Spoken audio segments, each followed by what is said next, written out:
Today is the 12th of March in 2026. This is day 13 of the war in Iran, and this is the news confirming the prophecy. UAE, it's over.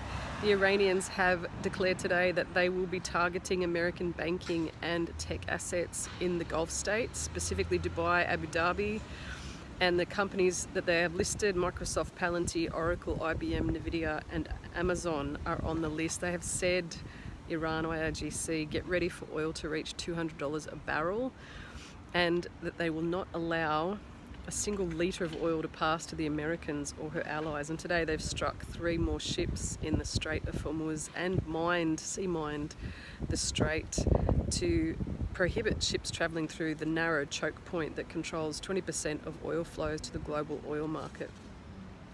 So commercial ships to date, in the last 13 days of this conflict, 13 to 17 commercial ships have been struck by projectiles, drones and rockets off Oman and UAE today specifically. It was a Thai and a Japanese ship that were hit.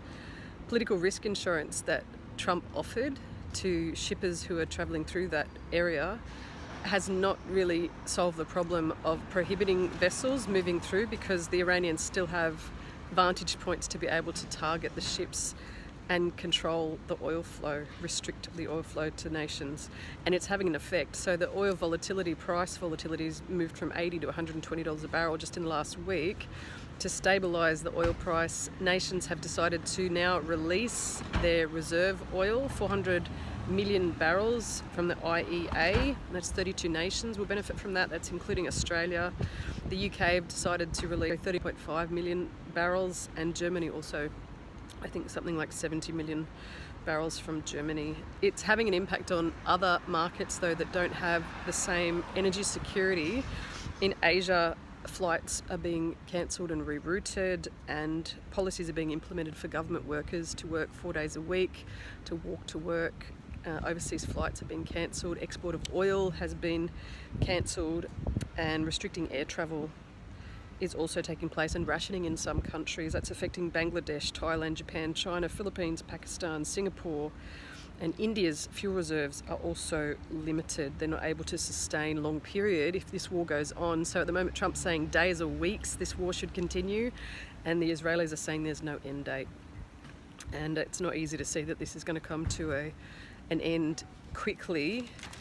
And today other strikes against the Gulf states include Saudi Arabian oil facilities have been targeted, the Dubai airport again has been hit, and Oman has lost oil storage facilities today.